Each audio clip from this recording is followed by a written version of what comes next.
तो स्वागत है आपका मेरे YouTube चैनल पे। तो सुबह सुबह आपको एक खुशखबरी देना चाहता हूँ। वो ये है कि स्टाफ सिलेक्शन कमीशन ने दिल्ली पुलिस की भर्ती शुरू कर दी है, उसकी नोटिफिकेशन आ चुकी है। तो आप इस एग्ज़ाम को फिल कर सकते हैं अगर आपकी उम्र, आपकी एज 18 से लेकर 25 साल के बीच में है और आपके पास +2 है यानी कि सीनियर सेकेंडरी है, तो आप इस एग्ज़ाम को फिल कर सकते हैं। इसमें हम और भी ज़्यादा डिटेल में जानेंगे कि एग्ज़ाम का पैटर्न कैसा होगा, आपको कैसे तैयारी करनी चाहिए और मैं किस तरह से आपकी इसमें मदद कर सकता हूं, ये सारी चीज़ें हम जानेंगे। तो भर्ती है constable executive male and female in Delhi police examination 2023। तो date of submission of online application, आप ऑनलाइन एप्लीकेशन को अप्लाई कर सकते हैं। 1 तारीख से शुरू हो जाएगा, 1 सितंबर 2023 से 30 सितंबर 2023 तक ये ओपन रहने वाला है विंडो, यानी कि 30 सितंबर तक आप ये एग्ज़ाम अच्छे से फिल कर सकते हैं। मेरी माने तो जल्दी ही फिल कर लीजिएगा, क्योंकि बाद में एसएससी की वेबसाइट बहुत ही बिजी हो जाती है और इसमें परेशानी होती है भरने में। तो ऑनलाइन एप्लीकेशन प्रोसेस है, आप 30 तारीख तक इसको भर सकते हैं। आप ऑनलाइन फ़ीस पेमेंट कर सकते हैं 30 तारीख तक।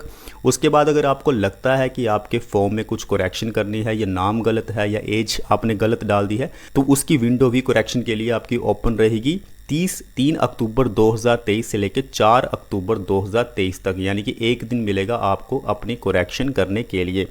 अब आपके मन में ये क्वेश्चन आएगा कि ठीक है, वैकेंसी कितनी है, उसकी भी हम बात करेंगे। लेकिन सबसे पहले आप ये जानिए कि ये एग्ज़ामिनेशन होगा कब। ये एग्ज़ामिनेशन आपका होगा दिसंबर 2023 में, कभी भी हो सकता है, किसी भी डेट में हो सकता है। आगे इसकी और हम जानकारी ले लेते हैं। वैकेंसी की अगर हम बात करते हैं तो वैकेंसी इसमें कांस्टेबल एग्जीक्यूटिव मेल की है 2748, यानी कि जनरल की वैकेंसी जो है कांस्टेबल एग्जीक्यूटिव मेल में वो है 2748। उसी तरह से अगर आपका EWS का सर्टिफिकेट है तो 488, अगर OBC का है तो 258, SC का है तो 717 वैकेंसी है, STA सर्टिफिकेट अगर आपके पास है तो 242 वैकेंसी है।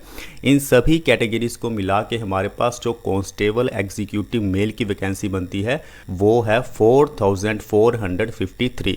उसके बाद हम बात करते हैं कांस्टेबल एग्जीक्यूटिव मेल, जिसमें एक्स सर्विसमैन है, जिसमें कई सारी बैकलॉग वैकेंसी है जो पिछले साल भरी नहीं गई थी या बहुत सालों से नहीं भरी गई हैं, ST की हैं। तो उसी तरह से जनरल की अगर हम बात करें तो 153 वैकेंसी है, EWS की 27 है, OBC की 15 है, SC की 48 है, ST की 23 है और टोटल वैकेंसी जो है बैकलॉग वैकेंसी वो है 266। उसी तरह से हम बात करते हैं constable executive mail ex serviceman commando para 3.1 including backlog SC and ST। तो इसी तरह से कुछ वैकेंसीज का डिस्ट्रीब्यूशन किया गया है। आप इस PDF को ज़रूर देख लें, ओपन कीजिएगा एडवर्टाइजमेंट में, और ये सारी चीज़ें आप अपने हिसाब से देख सकते हैं। उसी तरह से हम बात करते हैं कांस्टेबल एग्जीक्यूटिव फीमेल की वैकेंसी कितनी है। जनरल में 1502 यानी कि 1502 वैकेंसी जनरल में है, EWS में 268 है, OBC में 142 है, SC में 429 है, ST में 150 है। टोटल वैकेंसी जो फीमेल की है कांस्टेबल एग्जीक्यूटिव में वो है 2491। तो टोटल जो भी वैकेंसी है मेल और फीमेल की, उसको मिला के हमारे पास टोटल वैकेंसी बन जाती है 7547। तो यही दिल्ली पुलिस यानी कि स्टाफ सिलेक्शन कमीशन ने यही कहा है कि हम 7000 से लगभग कुछ तक हम ये वैकेंसी यानी कि ये भर्ती करने वाले हैं और ये सारे पद हम भरने वाले हैं, जो कि टोटल वैकेंसी आपके सामने स्क्रीन में दिखाई गई है। उसी तरह से बहुत सारे इसमें कोटे होते हैं, उसका भी अगर आपके पास इस्तेमाल कर सकते हैं अगर आपके पास ऐसे सर्टिफिकेट्स हैं।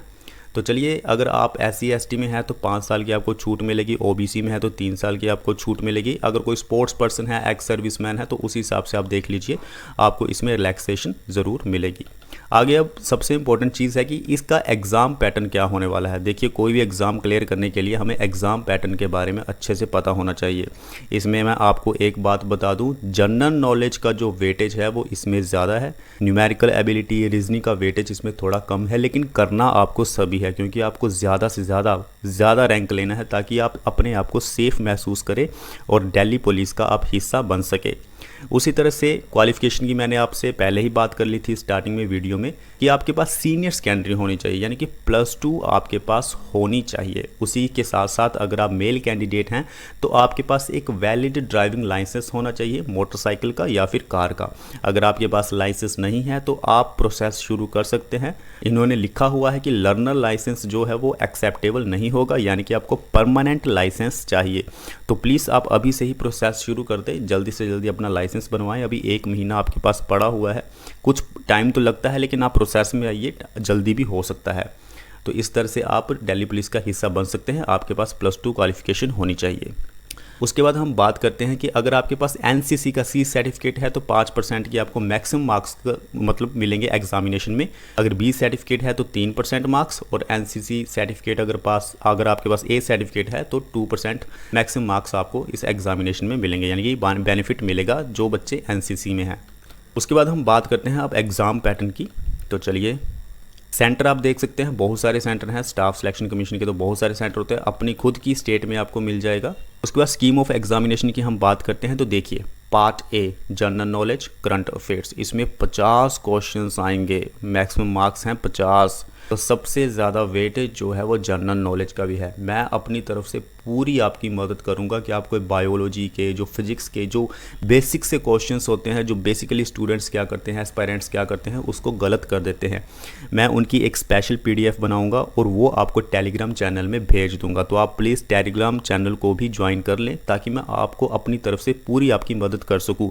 हम भी पहले ये एग्ज़ाम दिया करते थे जब हम आपकी एज में हुआ करते थे, लेकिन अब तो हम बूढ़े हो चुके हैं, तो इसलिए हम ये एग्ज़ाम दे नहीं सकते हैं, लेकिन आपकी कोशिश पूरी तरह से की जाएगी कि हम आपकी मदद कर सके।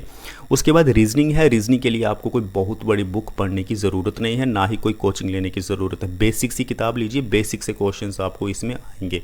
25 क्वेश्चन है, 25 मार्क्स के। उसी तरह से न्यूमेरिकल एबिलिटी है, यानी कि मैथमेटिक्स के कुछ क्वेश्चंस आते हैं जैसे प्रॉफिट लॉस, 15 क्वेश्चंस आएंगे। अगर आप ज़्यादा ध्यान नहीं भी देंगे तब भी आप इसमें, क्योंकि 0.25 कट ऑफ नेगेटिव मार्किंग है, तो नेगेटिव मार्किंग अगर 0.25 है तो यानी कि आप रिस्क ले सकते हैं, आपका कुछ ज़्यादा नुकसान नहीं होने वाला है, आप अच्छे से रिस्क ले सकते हैं। तो 15 क्वेश्चन है, 15 क्वेश्चन आप अटैम्प्ट करेंगे, 4-5 आपके सही चले जाएंगे तो वो सारा हिसाब किताब मतलब यानी कि मैक्सिमम मार्क्स आपके बन जाएंगे। लेकिन फिर भी एडवाइस यही दूंगा कि अगर आपके पास टाइम सफिशिएंट टाइम अगर आपके पास है तो प्लीज़ आप न्यूमेरिकल एबिलिटी की भी प्रैक्टिस कीजिए। 15 क्वेश्चंस हैं, 15 मार्क्स के हैं। उसी तरह से कंप्यूटर है, कंप्यूटर के लिए आपको स्पेशल बुक लेने की कोई ज़रूरत नहीं है। इसके लिए मैं एक स्पेशल PDF बनाऊंगा कंप्यूटर की, जो भी इजी क्वेश्चंस होते हैं, टफ क्वेश्चन होते हैं, मॉडरेट क्वेश्चन होते हैं, वो सभी डालूंगा PDF में, आपने बस उसको पढ़ना है। तो 90 मिनट का आपको टाइम मिलेगा इस एग्ज़ाम को पास करने के लिए, तो आप ईजिली कर लेंगे, तो ईजिली आप रैंक में भी आ जाएंगे। तो ये सिलेबस भी दिया गया है साथ में कि वर्ड प्रोसेसिंग है, इसके बाद न्यूमेरिकल एबिलिटी में आपके whole numbers, decimals, fractions, relationship between numbers, इतना आपको डिटेल में जाने की ज़रूरत नहीं है। पिछले साल के पेपर आप देखिए, जनरल नॉलेज पे आपको ज़्यादा फोकस करना है क्योंकि वेटेज ज़्यादा है। उसी तरह से उसके बाद फिर आपका फिजिकल टेस्ट भी होगा, जैसे कि इन्होंने लिखा हुआ है कि question paper shall be matriculation level, यानी कि 10वीं लेवल का पेपर होगा, ज़्यादा टफ पेपर नहीं आएगा। तो अगर आपकी एज 30 तक है तो 6 मिनट का टाइम मिलेगा। 1600 मीटर की आपको रेस पूरी करनी पड़ेगी। 30 से 40 है तो 7 मिनट मिलेंगे। 40 एज तक है तो आपको 8 मिनट मिलेंगे। लॉन्ग जंप है 14 फीट का, 13 फीट का, 12 फीट का। ये सारे फिजिकल टेस्ट है जो आपके होंगे। सारा प्रोसेस कंप्लीट। ये फीमेल का दिया गया है कि 1600 मीटर पूरी करनी है, 8 मिनट मिलेंगे, 9 मिनट मिलेंगे, 10 मिनट मिलेंगे, 10 फीट लॉन्ग जंप है, 9 फीट लॉन्ग जंप है, 8 फीट लॉन्ग जंप है। तो ये सारी की सारी डिटेल इसमें दी गई है। उसके बाद हाइट है तो मिनिमम हाइट जो है फीमेल कैंडिडेट्स के लिए वो 157 सेंटीमीटर होनी चाहिए। उसी तरह से जो मेल स्टैंडर्ड की अगर हम बात करें तो उसमें शायद 170 सेंटीमीटर होती है, लेकिन जो लोग हिल एरियाज़ में रहते हैं जैसे कि जो पहाड़ों के हैं, हिमाचल प्रदेश के, सिक्किम में, तो 5 सेंटीमीटर का उनको रिलैक्सेशन भी मिलता है, यानी कि 165 सेंटीमीटर तक उनकी हाइट मांगी जाएगी। एक बार आप कंफर्म कर लीजिएगा इस PDF में। मैं आपको जल्दी से ये बेसिक नॉलेज दे रहा हूँ। तो यही है एक सुनहरा आपके पास एक अपॉर्चुनिटी आ चुकी है। बहुत सारी वैकेंसीज आई हैं और आप जानते हैं कि जो मार्केट है वो कितनी कम्पिटिटिव है। आपको इसमें भी बहुत ज़्यादा कंपटीशन फेस करना पड़ेगा क्योंकि आज के टाइम में गवर्नमेंट जॉब लेना आसान नहीं है।